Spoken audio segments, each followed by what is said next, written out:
저는 많은 목사님들이 흔히 갖고 있는 목회학 박사 학위가 없습니다. 디민이라고 이렇게 부르기도 하죠. 원래 제가 준비를 안 했던 것은 아닙니다. 준비를 했었는데 제가 부산에서 사역하던 교회에 가보니까 교회가 계단 99개 위에 너무나 쇠락해가고 있는 교회였어요. 그래서 이 교회가 변화되지 않으면 미래가 없겠구나라고 생각이 들었어요. 어떤 일을 할 때는 목회자가 앞장서야 하거든요. 그래서 제가 그 목회학 박사 학위를 하려고 준비했던 재정을 다 헌금을 했습니다.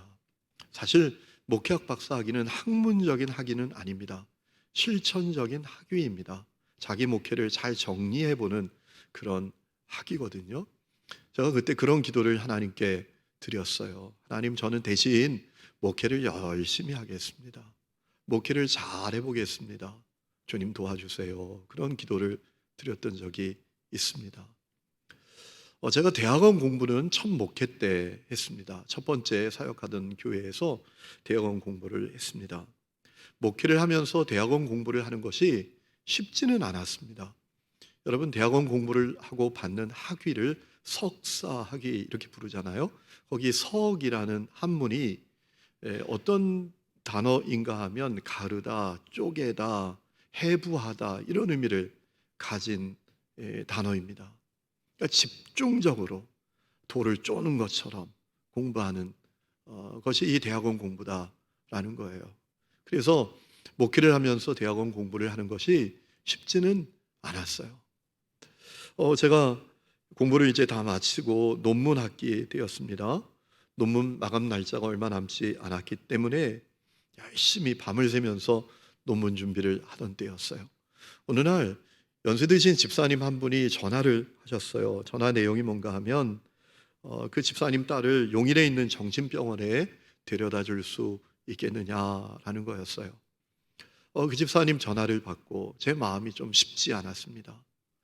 마감 날짜에 쫓기면서 매일 밤새고 있는데 좀 어려운 마음이었어요.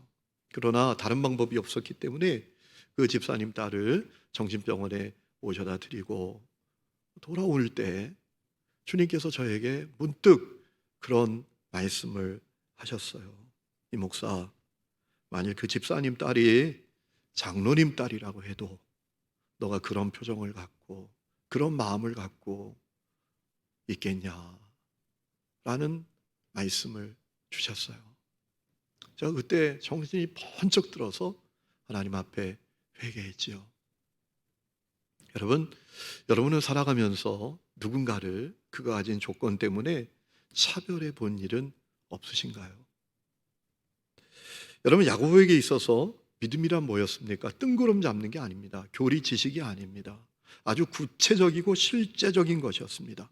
삶의 모든 부분에 영향을 미치고 특별히 사람과의 관계에 있어서도 강한 효력을 발휘하는 그런 것이 그가 생각하는 믿음이었습니다. 그래서 오늘 1절 말씀을 보면 흩어진 그 디아스포라 성도들에게 분명하게 전합니다. 사람을 차별하지 말라라는 겁니다. 상대방이 가진 조건이나 능력이나 환경에 따라서 차별하지 말라라는 겁니다. 그럼 1절 말씀 보십시오. 내 형제들아, 영광의 주 곧 우리 주 예수 그리스도에 대한 믿음을 너희가 가졌으니 사람을 차별하여 대하지 말라라고 했습니다. 자, 2절 말씀 뒤에 보면 이런 말씀이 나오죠. 어떤 사람이 금반지 꼈습니다. 화려한 옷을 입었습니다. 그리고 어떤 사람은 남루한 옷을 입었습니다. 그 두 사람이 들어올 때 화려한 옷을 입은 사람은 VIP석으로 안내를 하고 남루한 옷을 입은 사람은 앉든지 서든지 관심도 없다면 그건 아니라는 겁니다. 그렇게 해서는 안 된다는 겁니다. 자, 그런데 오늘 주목해 봐야 될 말씀은 우리가 사람을 차별하지 말아야 될 이유는 어떤 윤리적인 이유 때문이 아니라는 겁니다. 인도주의적인 차원에서 그렇게 해서는 안 된다라는 얘기가 아닙니다. 오늘 1절 말씀에 보면 우리가 놓치지 말아야 될 표현이 있습니다. 우리 주 예수 그리스도에 대한 믿음을 너희가 가졌으니, 우리 주 예수 그리스도에 대한 믿음을 너희가 가졌기 때문에 사람을 차별해서 대하면 안 된다라고 했습니다. 여러분, 이 의미는 뭘까요? 우리가 예수 그리스도를 믿는 믿음을 가졌기 때문에 차별하면 안 된다라는 이 말씀의 의미는 무엇일까요? 저는 오늘 말씀을 준비하면서 그 질문을 갖고 기도할 때 주님께서 저에게 두 가지 분명히 주신 마음이 있습니다. 이것은 이런 거죠. 우리가 가진 십자가의 복음은 사람에게 자유를 얻도록 하기 때문이다라는 거예요. 여러분, 십자가의 복음은 사람에게 자유를 줍니다. 누가복음 4장을 보면 예수님께서 공생애를 시작한 다음에 회당에서 말씀을 펴서 읽으시면서 당신께서 왜 이 땅에 오셨는지 말씀하셨습니다. 이렇게 말씀하셨죠. 포로된 자에게 자유를 주기 위해서, 눈먼 자에게 다시 보게 함을 주기 위해서, 그리고 놀린 자를 자유롭게 하기 위해서 오셨다라고 했습니다. 여러분, 우리가 믿는 십자가의 복음은 그것이 죄가 아니라면 모든 억눌림과 속박으로부터 사람을 자유케 하는 복음이에요. 그래서 고린도서 3장 17절 말씀에도 주의 영이 있는 곳에 자유함이 있느니라 라고 하셨지요. 그러므로 만일 우리가 어떤 사람의 조건 때문에 그를 차별한다면 우리가 믿는 복음을 우리 스스로 부정하는 것입니다. 주님이 사람에게 주신 자유를 무력화시키는 것입니다. 주님은 사람에게 자유를 주시는데 우리는 그 어떤 조건 때문에, 상대방의 환경과 능력 때문에 그를 올가매고 그를 속박하는 것이다 라는 얘기입니다. 여러분, 우리 주님은 그 누구도 차별하지 않으셨지요. 심지어 창녀도, 사람들에게 손가락질 당하는 세리조차도, 또 유대인들이 짐승처럼 생각하는 이방인들까지도 주님은 다 환대해 주셨습니다. 차별하지 아니하셨습니다. 여러분, 마가복음 12장을 보면 예수님께 도전해 왔던 바리새인조차도 예수님은 아무도 차별하지 않는 분이라고 고백하지 않았습니까? 여러분, 우리가 사람을 차별하여 대하는 것은 그러므로 사실은 복음을 부끄럽게 만드는 겁니다. 여러분, 세상의 인권을 외치는 사람들도 어떤 사람의 성별, 인종, 또 그의 소유, 그의 지위에 따라서 사람을 차별하면 안 된다라고 말합니다. 그런 운동을 펼칩니다. 그러니까 세상에서도 일어나지 않은 일이 신앙 공동체 안에 일어난다면 그건 얼마나 부끄럽고 민망한 일입니까? 그래서 우리가 예수를 그리스도로 믿는 믿음을 갖게 되었으니 차별해서는 안 된다라고 이 야고보가 증언했던 겁니다. 또 하나 중요한 이유가 있습니다. 여러분, 우리가 믿는 복음은 악한 생각을 선한 생각으로 바꾸어내는 복음이기 때문입니다. 여러분, 예수를 믿으면 우리가 새로운 탄생을 얻게 되잖아요. 새로운 탄생을 통해서 새로운 생명을 얻게 됩니다. 새로운 존재가 됩니다.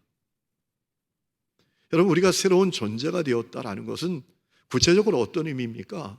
새로운 생각을 갖고 살게 되었다라는 것 아닙니까?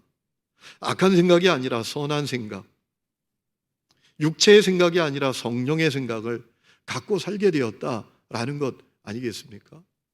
그래서 갈라디아서 5장 말씀을 보면 새로운 탄생이 있기 전에 가졌던 육체의 일과 또 새로운 탄생이 일어난 후에 가지게 된 성령의 열매를 분명히 대조해서 우리에게 소개하고 있습니다. 갈라디아서 5장 19절에 이런 말씀이 있습니다. 육체의 일은 분명하니 곧 음행, 더러운 것, 호색, 우상숭배, 주술, 원수매듬, 분쟁, 시기, 분냄, 당짓는 것, 분열, 이단, 투기, 술취함, 방탕함이라고 했습니다. 그러니까 예수를 믿고 새로운 탄생이 일어나기 전에는 이런 것들만 생각하며 산다라는 거예요. 그런데 예수를 믿게 되면 생각의 변화가 일어납니다. 그래서 성령의 열매를 맺게 되는 것이지요.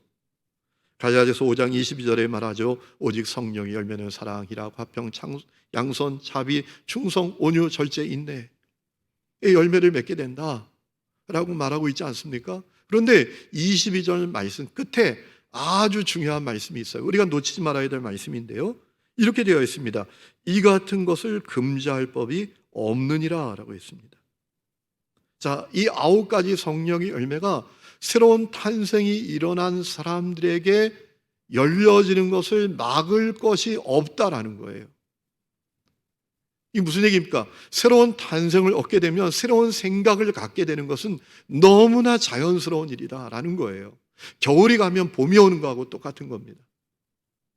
밤이 지나면 아침이 오는 거하고 똑같은 거예요.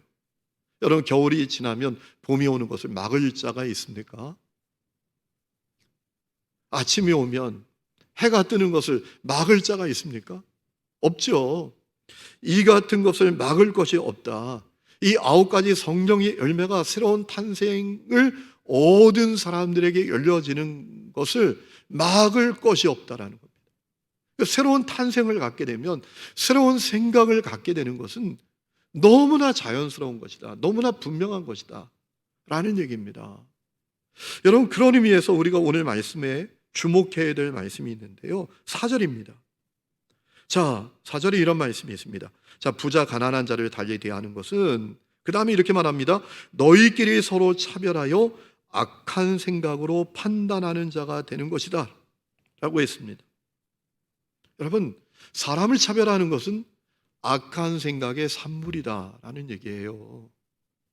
이게 대단히 중요한 말씀이에요. 사람을 차별하는 것은 악한 생각의 산물이에요. 여러분, 우리가 사람을 차별하지 말아야 될 이유는, 이 차별이라는 것이 우리가 예수를 믿기 전에, 새로운 탄생이 일어나기 전에 가졌던 그 악한 생각의 산물이기 때문이라는 거예요. 우리는 새로운 생각으로 사는 사람들이다라는 거예요. 예수 십자가 복음을 믿고 새로운 탄생을 얻게 됨으로 말미암아 새로운 존재가 되었는데, 그 새로운 존재가 되는 게 뭐냐? 우리가 새로운 생각을 갖고 새로운 생각으로 살게 되는 것을 의미하는 것 아니겠습니까? 그런데 이 차별은 악한 생각의 열매예요. 그러니 새로운 생각으로 살게 된, 새로운 탄생을 얻은 우리들이 이 차별이라는 것은 말도 안 되는 거다라는 겁니다. 여러분, 예수를 그리스도로 믿는 사람은 새로운 생각으로 살죠. 여러분, 새로운 생각으로 사는 그것이 우리가 사람을 차별하지 않는 것하고 엄청난 이 긴밀한 연관이 있습니다. 여러분, 새로운 생각으로 산다는 게 뭡니까? 구체적으로 뭐 뜬구름 잡는 거 우리가 말고요. 우리가 새로운 존재가 되어서 새로운 생각으로 산다는 것은 무엇을 의미합니까? 저는 크게 3가지라고 생각을 합니다. 첫 번째는 바라보는 것이 달라지는 겁니다. 바라보는 것이 달라지는 겁니다. 더 구체적으로 말씀드리면, 보이는 것이 아니라 보이지 않는 것을 바라보고 사는 것이다 라는 겁니다. 여러분, 그 가운데 핵심은 무엇입니까? 우리 육신의 눈에 보이지 않지만 영이신 주님, 나와 함께 하고 계신 주님을 바라보고 사는 것이죠. 그것이 핵심이죠. 여러분, 마태복음 18장 20절에 예수님께서 분명히 하신 말씀이 있습니다. 2-3 사람이 내 이름으로 모인 곳에는 나도 그들 중에 있느니라 라고 하셨습니다. 여러분, 우리는 그것을 믿는 사람들입니다. 우리의 모임 가운데 주님 계십니다. 내 삶의 자리에 주님 살아 계십니다. 함께하고 계십니다. 우리 육의 눈으로 볼 수 없지만 영이신 주님이 내 삶의 자리에 함께 계시는 것을 우리는 바라보고 사는 사람들이에요. 그것이 우리가 보이는 것을 바라보지 않고 보이지 않는 것을 바라보는 것의 핵심이에요. 여러분, 그렇다면 차별은 안 되는 거죠.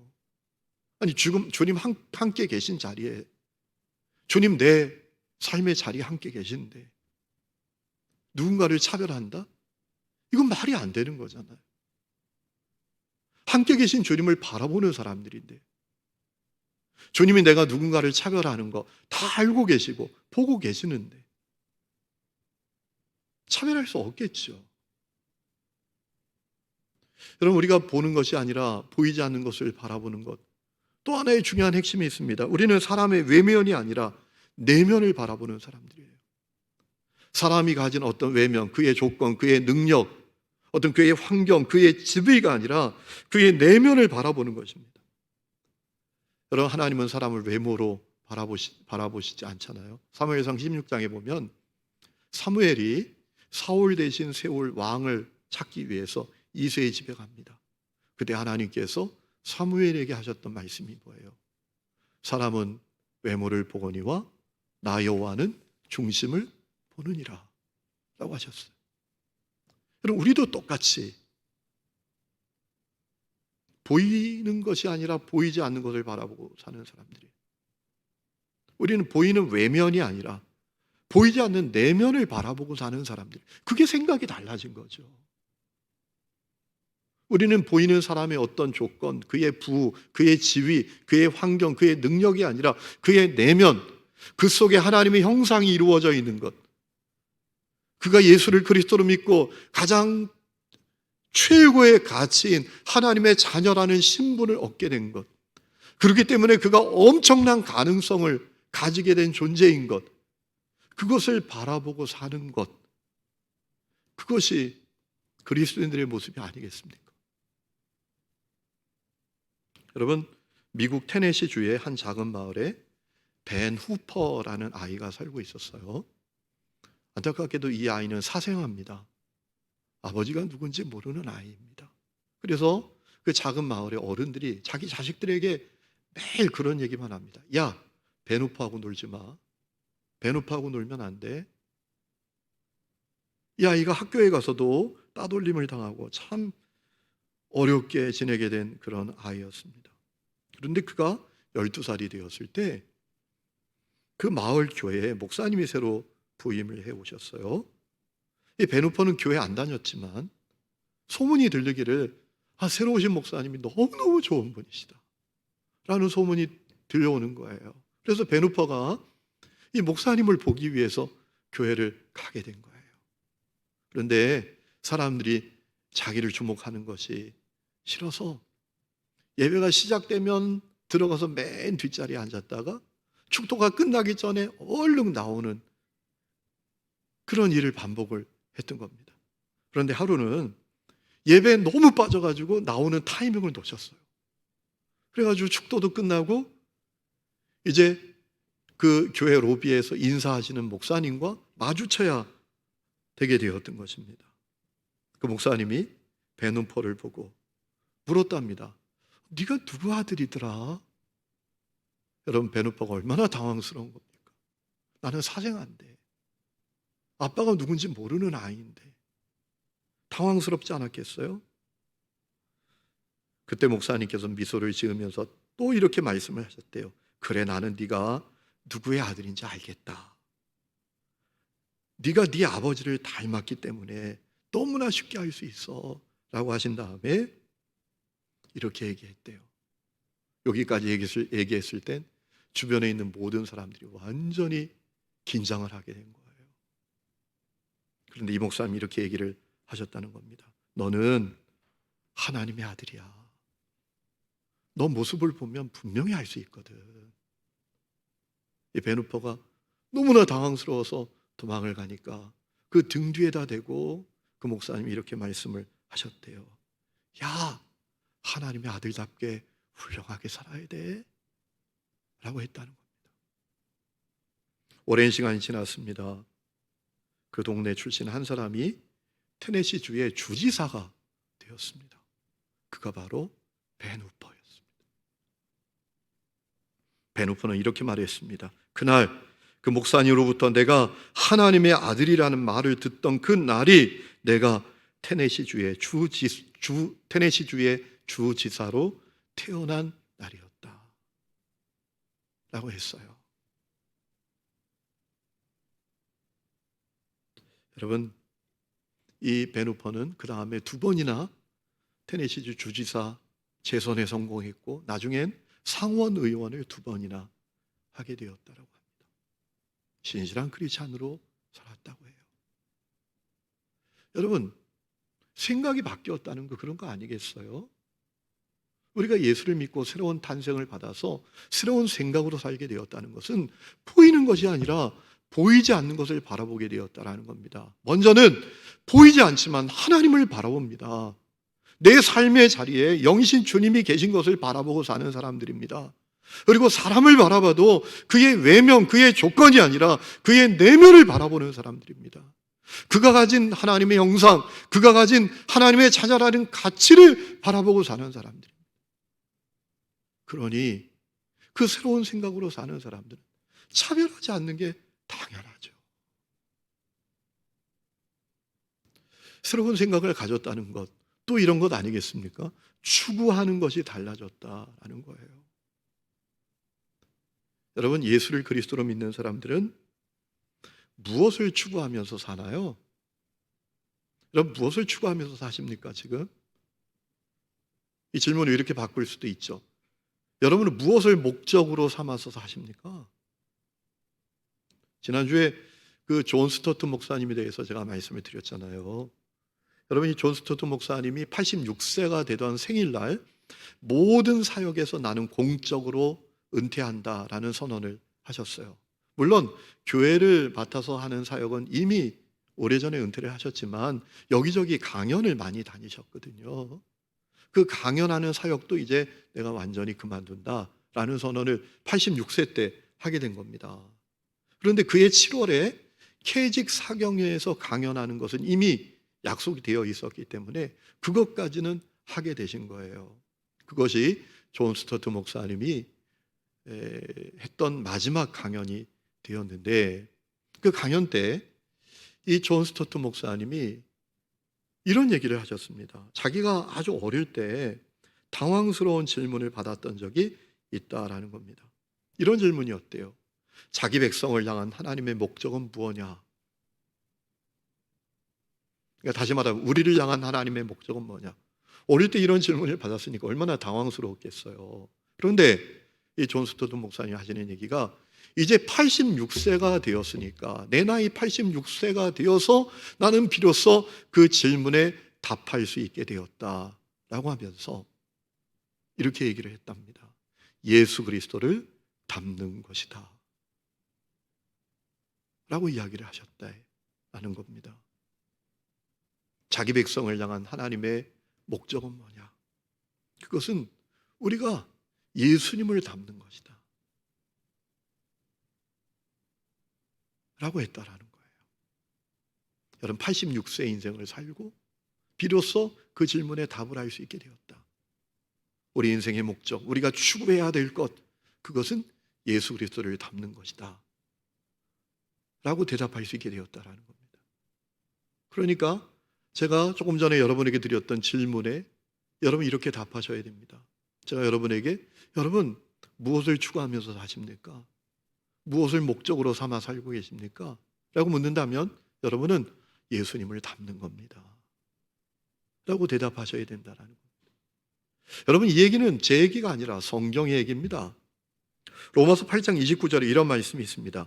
하나님이 미리 아신 자들을 또한 그 아들의 형상을 본받게 하기 위하여 미리 정하셨으니 라고 했습니다. 이 말씀의 의미는 뭡니까? 과거에 하나님이 우리를 택하셨다라는 겁니다. 왜 택하셨는가?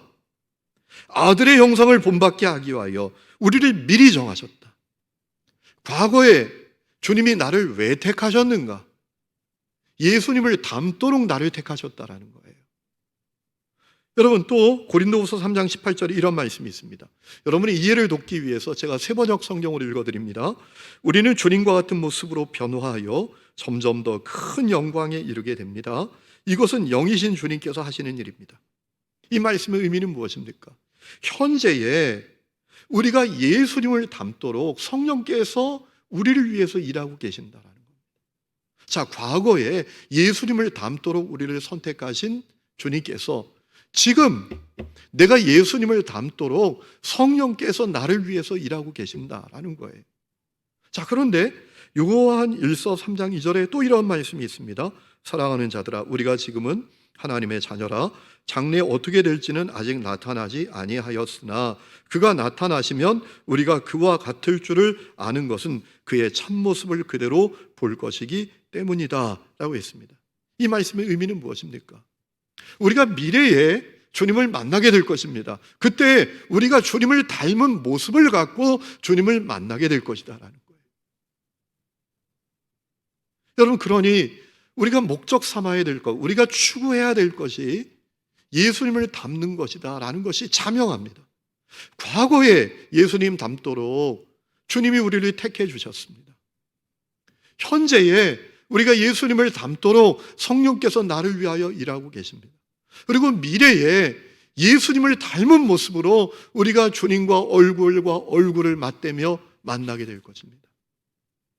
자, 그렇다면 여러분, 우리가 사람을 차별하는 것은 말도 안 되는 거죠. 아니, 우리가 예수님 닮는 사람들이잖아요. 예수님 닮는 것을 추구하는 사람들인 그리스도인들이 차별한다는 것, 이건 안 되는 거죠. 지금 사도 야고보가 그 얘기하고 있는 겁니다. 또 새로운 생각을 갖고 산다는 건 이런 거 아니겠습니까? 가치 판단의 기준이 달라지는 거죠. 여러분, 저는 오늘 말씀을 준비하면서 이런 생각을 해봤습니다. 왜 우리는 흔히 가난한 사람은 홀대하고 부자는 환영할까? 왜 그러죠?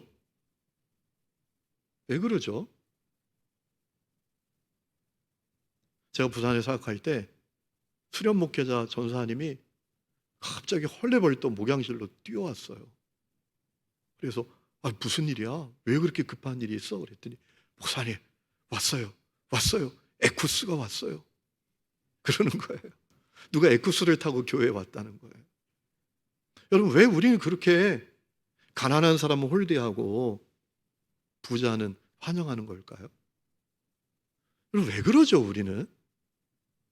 도대체 왜 그럴까? 그것에 대해서 생각해 봤어요. 그때 주님께서 저에게 주신 마음은 이런 거였어요. 우리는 두려움이 있어요. 저 가난한 사람이 나를 번거롭게 할까? 저 가난한 사람이 나를 불편하게 할까? 이런 두려움이 있는 거예요. 그러니까 홀대하는 거야. 아예 경계하는 거죠. 가까이 오지 못하도록. 내가 혹시라도 저 가난한 사람을 책임져야 되지 않을까? 그래도 내 것을 뺏기지 않을까? 이런 마음이 우리에게 있는 거예요. 또 부자와 달리 저 가난한 사람은 나에게 도대체 내 이익에 아무 도움이 안 돼 라고 생각을 하는 거죠. 그러니까 이런 얘기죠. 오늘 사람들에게 있어서 최고의 가치는 뭐냐? 자기 이익, 자기 편안함, 자기 자신, 이것이 사람들에게 있어서 가장 가치 있는 것이다 라는 것 아니겠습니까? 그 가치에 방해가 되고 그것에 도움이 안 되는 모든 것들을 그래서 경계하고 거부해버리잖아요. 홀대하잖아요. 여러분, 그런데 그렇다면 그리스도인들은 다르죠. 여러분, 그리스도인들은 자기 이익, 자기 편안함, 자기 자신이 가치가 아니잖아요. 예수님 우리에게 하신 말씀이 있잖아요. 나를 따라오려거든 자기를 부인하고 자기 십자가 지고 나를 따라야 된다. 한 알의 밀알이 땅에 떨어져 썩으면 많은 열매를 맺는다. 너희 한 알의 밀알처럼 되어야 된다. 이것이 우리를 향한 주님의 부르심이잖아요. 우리에게 있어서 가치는 하나님의 나라, 사랑, 연합, 섬김, 축복, 이것이 우리의 가치이지 않습니까? 그러니까 여러분, 그리스도인들은 그렇기 때문에 사람을 그의 조건에 따라서 차별하지 않는 것은 말할 것도 없고 자기의 것을 주는 사람이 되잖아요. 자기의 시간을 주고 자기의 재정을 주고 자기의 재능을 주는 사람들이 되지 않습니까? 사도행전 2장 말씀을 보면 그래서 초대교회 성도들은 다 함께 지내면서 모든 것을 서로 나누어 쓰고 또 자기의 물건을 팔아서 각 사람의 필요를 따라서 나누어 주지 않습니까? 이것이 새로운 생각으로 사는 거죠. 보이는 것이 아니라 보이지 않는 것 바라보고 추구하는 것이 달라지고 가치의 기준이 달라지고 이것이 새로운 탄생을 얻어 새로운 생각으로 사는 사람들의 그리스도인의 모습 아닙니까? 그러니까 이렇기 때문에 사도 야고보는 1절에 우리가 예수를 그리스도로 믿는 믿음을 가졌으니 차별해서는 안 된다 라고 증언했던 겁니다. 여러분, 그래서 오늘 5절 말씀을 보면 이제 결론을 이 야고보가 뭐라고 했습니까? 내 사랑하는 형제들아 들을지어다 라고 했습니다. 아니, 지금 듣고 있는데 뭘 또 들으래요? 이 말씀의 의미는 뭡니까? 잘 들어야 된다는 겁니다. 똑똑히 들어야 된다라는 얘기입니다. 분명히 들어야 된다라는 얘기입니다. 그러면 몇 가지 얘기를 하죠. 먼저는 이런 얘기합니다. 누가 정말 나에게 유익이 되는지 잘 분별해라 라고 말합니다. 정말 나에게 유익이 되는 사람은 부자가 아니라 가난한 자들이다. 이거 똑바로 알아라 라고 말합니다. 5절에 이렇게 말하죠. 하나님이 세상에서 가난한 자들을 택하사 믿음에 부유하게 하셨다라고 했습니다. 여러분, 왜 그러죠? 하나님께서 가난한 자들을 왜 믿음을 부유하게 하시죠? 부자는 차별하시는 겁니까? 아니, 유산 많이 상속받아서 부자가 됐는데, 내가 열심히 살아서 절약해서 부자가 됐는데, 그거 죄입니까? 잘못하는 겁니까? 아니죠. 죄 아니죠. 하나님이 그 부자도 사랑하시죠. 하나님 부자도 가난한 자나 똑같이 다 사랑하시죠. 그런데 가난한 자가 왜 믿음에 부유하게 되는 거죠? 다른 이유 아닙니다. 가난한 자는 약하고 가난하기 때문에 더 믿어요. 더 의지합니다. 그래서 믿음이 부유하게 되는 거죠. 여러분, 제가 가만히 보면 사람이 뭔가 믿는 구석이 있잖아요. 그러면 잘 안 믿어요, 하나님. 돈이 좀 있거나 세상으로 지위가 있거나 권력이 좀 있거나 그러면 그 알량한 권력, 돈, 지위 때문에 하나님 잘 안 믿어요. 목이 뻣뻣해요. 오늘 7절에도 그런 얘기하죠. 부자들은 그리스도인이라는 이름을 비방한다라는 것 아닙니까? 하나님을 향한 믿음과 소망을 가진 사람들 조롱한다라는 거예요.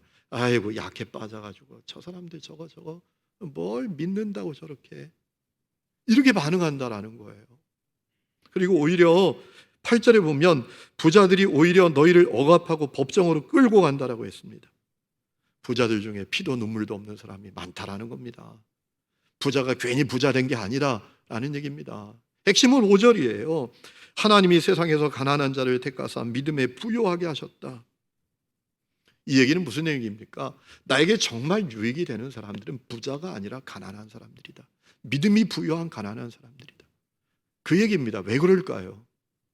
여러분, 그들이 믿음에 부유하기 때문에 내가 어려움을 당했을 때 날 위해서 진정으로 간절히 기도해 주는 사람들은 부자가 아니라 믿음이 부유한 가난한 자들입니다. 여러분, 믿음이 없으면 기도 못하는 거 아시죠? 믿음이 없으면 기도하라는 얘기를 잔소리로 여기는 걸 아시죠? 우리가 한 달에 한 번 하는 금요 성령 집회 좀 하십시다. 기도하십시다. 나라 민족을 위해서 기도하십시다 라고 해도 믿음이 없는 사람은 그 기도의 권면을 피곤하다고 생각해요. 내가 얼마나 힘들게 사는데 목회자들이 이렇게 나를 힘들게 만드나? 그런데 여러분, 믿음이 있으면 자다가도 벌떡 일어나서 기도합니다. 여러분, 가난한 사람들은 믿음에 부여해요. 믿음이 있습니다. 그래서 내가 어려움을 당할 때 정말 날 위해서 간절히 기도해 줄 사람은 부자가 아니라 가난한 사람들이에요. 믿음이 부여한 사람들. 그리고 그들은 믿음이 부여하기 때문에 자기들이 없어도 그 없는 것 가운데에도 쪼개서 내가 어려울 때 날 위해서 나눠주는 사람들입니다. 믿음이 있으니까 내가 이거 쪼개서 나눠줘도 주님이 채워주실 거야. 주님이 날 돌봐주실 거야. 주님이 나의 필요를 채워주실 거야. 이 믿음이 있으니까 이 믿음에 부유한 가난한 사람들은 가난하지만 가난한 가운데에서도 쪼개서 내가 어려울 때 나누는 사람들이란 말이에요. 제가 사역을 해보니까요, 돈 많다고 부자라고 헌금 많이 하는 게 아닙니다. 믿음이 있어야 하시더라고요. 믿음이 있어야 11조도 하고요. 믿음이 있어야 구제 헌금도 해요. 믿음이 없으면 못해요. 우리 예배당을 건축할 때에도 제가 가만히 보면 정말 어렵게 지내세요. 그런데도 믿음이 있으니까 하시더라고요, 헌금을. 이 가난한 사람들 믿음이 부여해요. 그러니까 진짜 나에게 유익이 되는 사람은 부자가 아니라 가난한 사람들이다. 이걸 깨달으라라는 거예요. 잘 들으라라는 거예요. 그리고 또 이런 얘기를 하죠. 사랑을 목적으로 삼으라고. 8절에 성경에 있는 대로 네 이웃 사랑하기를 너 몸과 같이 하면 잘하는 것이다 라고 했습니다. 9절에 그러나 만일 사람을 차별하면 그것을 죄를 짓는 것이다 라고 했습니다. 여러분 그 다음 절 쭉 읽어보면 차별의 죄가 결코 가볍지 않다라고 말씀하십니다. 간음죄, 살인죄하고 똑같은 죄라고 말씀하십니다.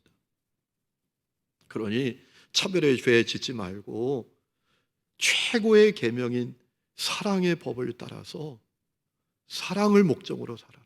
차별하지 말아라 라고 이야기를 하고요. 마지막으로 13절에 긍휼을 실천하며 살아야 된다라고 말합니다. 긍휼을 행하지 않는 자에게는 긍휼 없는 심판이 있으리라. 긍휼은 심판을 이기고 자랑하느니라. 여러분 긍휼의 심판을 이긴대요. 긍휼을 베풀지 않으면 심판받는다 이 말씀은 아닙니다. 예수를 믿으면 심판받지 않지요. 이 말씀의 의미는 긍휼을 실천해야 함을 강조한 거예요. 긍휼을 꼭 실천해라 라고 강조한 거예요. 주님 앞에 우리의 인생을 결산하게 될 때가 있다라는 거예요. 12절에 너희는 자유율법대로 심판받을 자처럼 말하고 행하라. 주님 앞에서 우리의 인생을 결산할 때가 오잖아요. 그날을 기다리면서 긍휼을 실천하라 라는 얘기입니다. 여러분 그러기 위해서 우리에게 필요한 게 있어요. 상대방을 소중하게 여겨야 돼요. 그가 약해도, 그가 가난해도, 그가 부족해도 소중하게 여겨야 돼요. 여러분 제가 어느 책을 읽다가 우리 참 조상들이 정말 지혜롭구나라는 사실을 깨닫게 된 게 있어요. 옛날에 지금 같은 신발이 어디 있어요? 집신이 엮어서 신고 다니잖아요. 그런데 보통은 촘촘하게 엮은 십합체라는 집신을 신고 다녔대요. 그런데 봄이 오면 엉성하게 엮은 오합체 집신 신발을 신고 다녔대요. 이 오합체 신발은 엉성하게 엮어가지고 금방 헤어지고 또 아주 불편하고 그래요. 그런데도 이 봄이 오면 오합체 집신을 엮어서 신고 다녔대요. 그 이유가 뭐냐 하면 봄이 되면 모든 벌레들이 알에서 깨어나는 때이기 때문이라는 거예요. 느슨하게 엮은 오합체 집신을 신고 다니면 알에서 막 깨어난 벌레들이 밟혀서 죽을 확률이 줄어든다는 거예요. 그래서 봄이 되면 엉성하게 엮은 그 집신을 신고 다녔더라. 우리 조상들이 작은 미물까지도 소중하게 여겼구나 라는 사실을 알게 되었어요. 여러분 우리가 작은 자들, 약한 자들 소중하게 여겨야 돼요. 또 하나는 작은 긍휼부터 구체적으로 실천해야 합니다. 마태복음 25장 40절에 이런 말씀이 있습니다. 내가 진실로 너희에게 이르노니 너희가 여기 내 형제 중에 지극히 작은 자 하나에게 한 것이 곧곧 내게 한 것이다 라고 하셨습니다. 작은 자에게 작은 긍휼, 여러분 그것부터 실천하기 시작해야 합니다. 1920년대에 있었던 일입니다. 미국에서 한 노인이 빵을 훔치다가 잡혀서 재판을 받게 됐습니다. 노인은 재판정에서 눈물을 글썽거리면서 내가 너무나 배가 고팠었다고, 죄송하다고 이야기를 했어요. 그때 재판장이 머뭇거림 없이 빵을 훔친 절도 행위는 벌금 10달러에 해당한다 판결을 행한 겁니다. 그러니까 이 방청객 속에서 웅성웅성합니다. 저 재판장 진짜 뭐 하자는 거야. 빵 하나 훔쳤다는데 배고팠다는데 10달러 그게 얼마나 큰 돈인데 당신은 10달러가 엄청 큰 돈이었다라고 해요. 저렇게 벌금을 때려도 되는 거야? 그러다가 그들의 그 웅성거림이 금방 환호성으로 바뀌게 되었습니다. 왜냐하면 그 재판장이 자기 지갑에서 10달러를 꺼내서 그 벌금을 대신 냈기 때문입니다. 이어서 이렇게 얘기했다고 합니다. 그동안 좋은 음식을 너무 많이 먹은 죄에 대한 나 스스로에게 매기는 벌금입니다 라고 하면서 자기 지갑에서 10달러 지폐를 꺼내서 벌금을 냈답니다. 그리고 이렇게 얘기를 이어갔다고 합니다. 여기 모인 방청객 중에서도 그동안 좋은 음식을 너무 많이 드신 죄를 지은 분은 정성껏 돈을 기부해 주시기 바랍니다. 이분은 여기서 나가면 또 빵을 훔칠 수밖에 없는 형편입니다. 그동안 너무 많이 좋은 음식을 먹은 죄를 지은 분들은 저와 함께 기부에 참여해 주시기 바랍니다 라고 얘기를 한 거예요. 그래서 그날 47달러가 모이게 됐다고 합니다. 여러분, 이 판사의 이름이 피오렐로 라구아디아라는 사람이에요. 이분이 나중에 뉴욕 시장을 3번이나 연임을 했습니다. 뉴욕 시민들은 뉴욕 동부 퀸즈에 공항을 만들었을 때 이 라가디아를 존경하는 마음으로 공항의 이름을 라가디아 공항이라고 붙이기로 했다라고 합니다. 여러분, 저는 오늘 말씀을 준비하면서 이런 생각이 들었습니다. 우리가 웬만하면 약한 자, 가난한 자 다 긍휼히 여기죠. 차별하지 않죠. 그런데 언제 차별이 일어납니까? 나와 스타일 다른 사람, 내 성미에 맞지 않은 사람, 내가 도무지 용납하지 못하겠고 못 받아주겠는 사람, 그들에게 긍휼을 베풀지 않죠. 그들을 차별하죠. 그와는 선교회도 같이 하고 싶지 않고, 그와는 순도 같이 하고 싶지 않고, 그와는 예배도 함께 드리고 싶지 않다는 마음이 우리에게 있잖아요. 여러분, 주님은 우리를 빛이라고 하셨는데 참 얼마나 안타까운 거예요. 힌두교 신자인 인도 출신의 한 교수님이 자기 제자가 예수 믿는다라는 사실을 알고 이렇게 말한 적이 있습니다.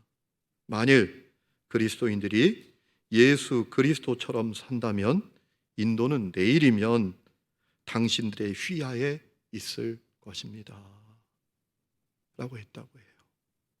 성도 여러분, 오늘 그리스도인들이 세상의 조건으로 사람을 차별하지 않고 사랑과 섬김과 긍휼로 살아간다면 얼마나 놀라운 일이 일어날까요? 우리를 통해서 야, 예수의 복음은 정말 매력적인 거구나 라는 사실이 증거되지 않겠습니까? 오늘 그 은혜가 여러분을 통해서 일어날 수 있기를 주의 이름으로 축원합니다. 우리 이 시간에 찬양 부르고 기도하는 시간을 갖겠는데요, 오늘 부르는 찬양은 제가 지난주에 알게 된 찬양인데요, 우연하게 음악을 듣다가 알게 된 찬양인데 좀 어려워요. 그러나 듣자마자 오늘 말씀 전한 뒤에 이 찬양을 함께 불렀으면 좋겠다 라는 마음이 들었어요. 엇박자기 때문에 조금 어렵기는 합니다. 그런데 가사가 너무너무 좋아요. 나는 삶으로 주님을 노래합니다. 나를 통하여 주님만 높임 받으소서. 나는 삶으로 주님을 예배합니다.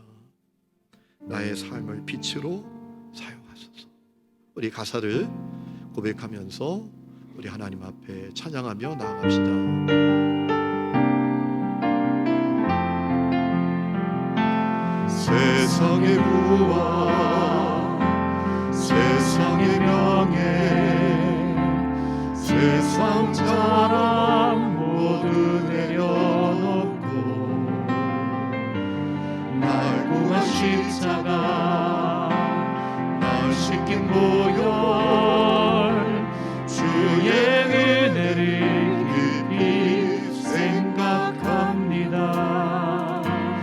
나의 많은 것 내 모든 것 다 거저 받은 선물 내 삶을 그대로 가득 채워주셨네. 나의 많은 것 내 모든 것 다 거저 받은 선물 내 삶을 주신 분께 다시 올려드리니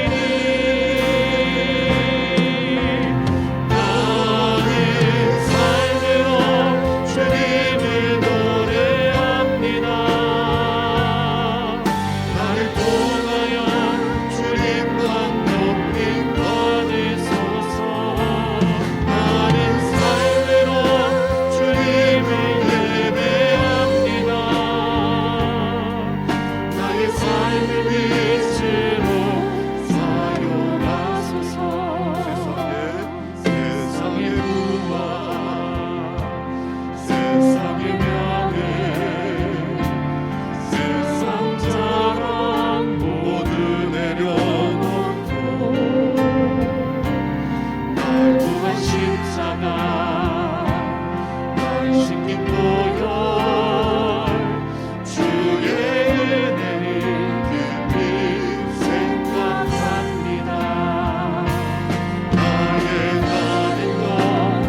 아버지, 우리가 하나님 앞에 예배는 정말 잘 드리고 교회 행사도 너무나 참 잘하는데 삶의 예배가 무너져 있는 것을 느낍니다.